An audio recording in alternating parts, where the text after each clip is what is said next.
हाय, आज सकाळ सकाळच फिश मार्केटला गेली. जसा जसा पावसाळा जवळ येतोय, मासेमारी बंद होणार आणि मच्छी खायला मिळणार नाही हा थॉट आला आणि पटकन फिश मार्केटला गेली. फिश मार्केटमध्ये मस्त ताजी कोळंबी मिळाली आणि म्हटलं आज प्रॉन्स थाळी करूया. मस्त शेंगा बटाटा घालून कोळंबीचा रस्सा बनवला. नेहमीचं कांदा खोबऱ्याचं वाटण वापरून रस्सा एकदम भन्नाट झाला होता.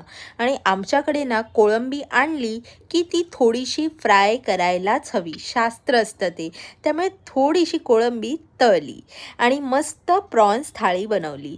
तुम्ही पण शेंगा घालून कोळंबीचा रस्सा बनवता का? मला कॉमेंट्समध्ये नक्की सांगा आणि अजून छान छान रेसिपीजसाठी मला सबस्क्राईब करा.